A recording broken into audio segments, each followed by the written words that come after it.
Alright, on this video I will demonstrate all the endpoints that we have for the self-proof. So first I will start by doing a summary of what Zelf is. So Zelf is a cutting-edge privacy-preserving biometric verification system that revolutionizes identity management by utilizing advanced cryptography techniques to ensure security without storing or exposing any biometric data. It only uses your face to generate a unique non-biometric binary representation, which we call self-proof, which facilitates highly secure authentication, encryption, and verification process. So unlike traditional biometric systems that stores templates and are subject to breaches or misuse, Self ensures that no biometric data is ever retained, making it a fully privacy preserving solution designed for the next generation of identity verification, proof of personhood, and secures access control. So I left a little link here so you can join our Discord so we can give you access to our API so you can test it yourself. Um, so, like I said, the self proof is a shortcut for zero knowledge face proof that we call it self proof. Why? Because we don't do uh, no biometric storage, we do liveness detection, we have the offline capability, easy storage because instead of storing the recovery keys of every wallet on the cloud, like a cold storage or reading in a piece of paper, users can now store a QR code which contains the self-proof and later decrypt it by presenting a biological root of trust, which is the user's face, which later on you can find out that you can add more layers to it, like a traditional password. So let's begin with the APIs. So on the functions here, we have create a self-proof, decrypt a self-proof, preview a self-proof. So let's start by creating one. So this endpoint allows the creation of a new self-proof as a raw bytes encoded in a base 64. These are the same bytes used to generate the self-cure code. So here there's several parameters that you must consider while creating your self-proof, but I will explain one by one. So we have the liveness detection prior creation. So we detect the liveness prior doing the encryption.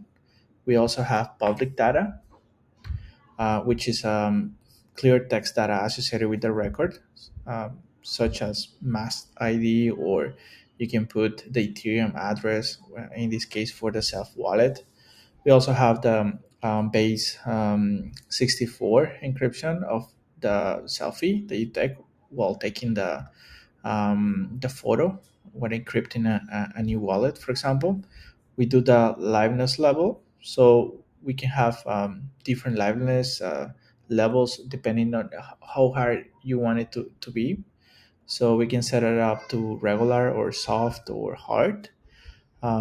We have the metadata, which is the most important part, which is the additional metadata in a JSON format associated with the self-proof. So that's everything that you want to encrypt in a private matter goes inside the metadata. We also have the OS, so you specify if you did it on your desktop or Android or iOS. Um, like I mentioned before, you can also set up a password, so you can add a second layer of security. So when you encrypt it, you put a traditional password, let's say 123 456. Of course, you can put a very complex password here that you can remember later. Um, an identifier, you can put anything here, it's just to associate something to that QR code that or that self-proof that we're generating, right? And then we also have a reference face base 64. This in case you want to generate a new self-proof from a previous one that you want to make sure that it matches the same face of somebody. So this is not required. This is optional. This is just like a comparison between two faces. Um, we can specify that it requires liveness. So if you set it up as true, the face or the person who's taking the liveness test um, should pass it.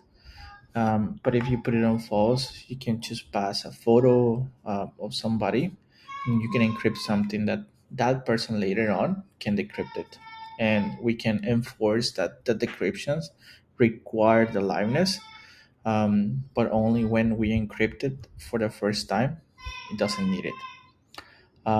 We can also set up a tolerance, the tolerance of the face matching. That's based on this parameter, and the verifier key. That's an authentication key required for decrypting the self-proof if specified. It can be like a server password, just in case you want to utilize your software in an application that you just built, right?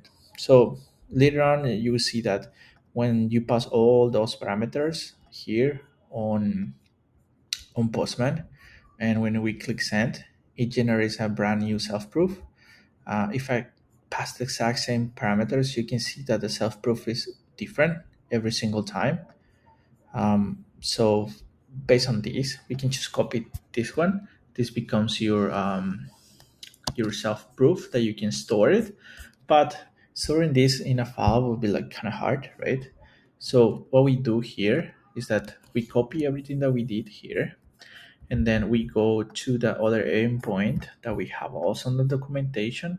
Actually, we don't. I'll make sure that we put it here as well, but we encrypt it as a secure code. So it takes the same parameters. So I'm just gonna paste it right here. So it takes the same parameters, but the result here is a little different. Why? Because it returns a self QR.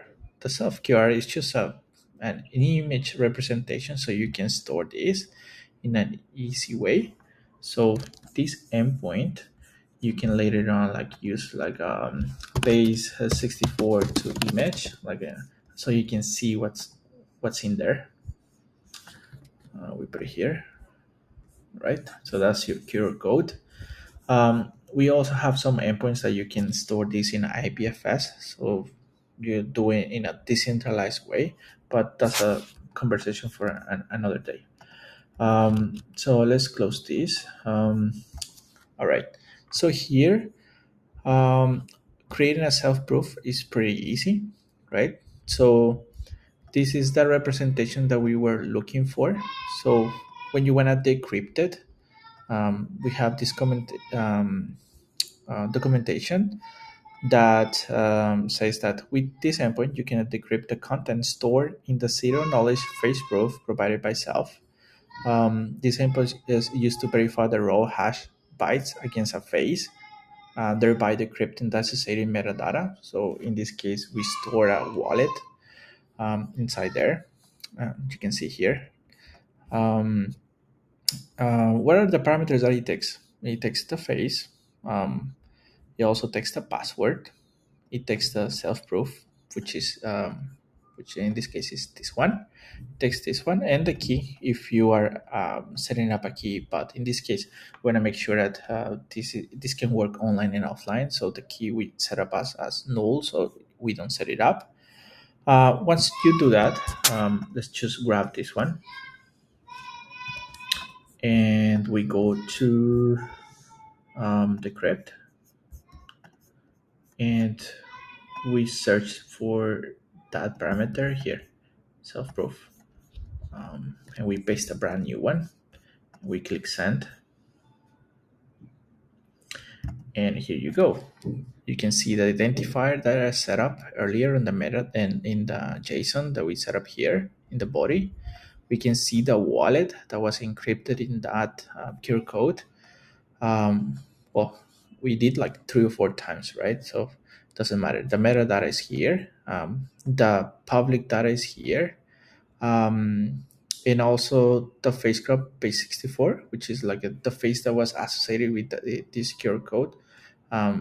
which is reduce it so you can see in the response the face that you just shared to me, and we return that in the body. But remember, we don't store any biometrics anywhere, not even in the self-proof. So you can have that peace of mind. Um, all right. So what what if I'm not the person or the owner of that self-proof? What can I see? Well, you can see this part based on the hash.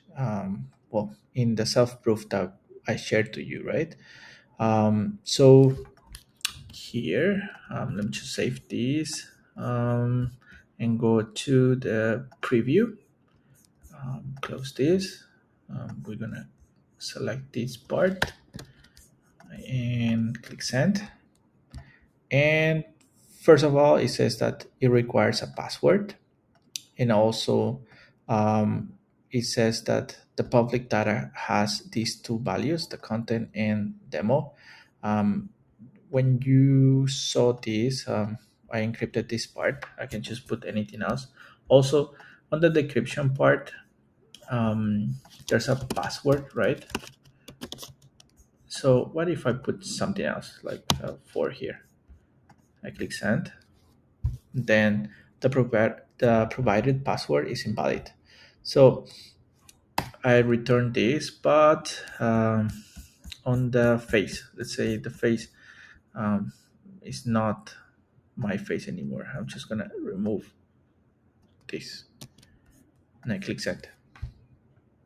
Then the face couldn't be decoded, right? But if I pass another face, it would be the exact same thing. Like if it would require the owner to be the person who encrypted this.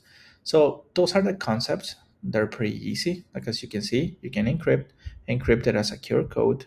You can do a preview and decrypt it, which is the important part, right? That you can encrypt something without storing your biometrics, and decrypting it is where we can retrieve your wallet in the case of the self wallet, right? But you can do many use cases here, like encrypting passwords, your ID, your driver license, anything that you can imagine. Yeah, there's so many use cases that we can do here. I hope that's clear. And if you have more questions, you can go to the documentation. You can also join our Discord channel, and then we can answer as many questions as you have. And we're gonna make it super clear so everyone understands how it works and what are all the implementations that we can do with this. And we're open for comments and suggestions. Thank you so much.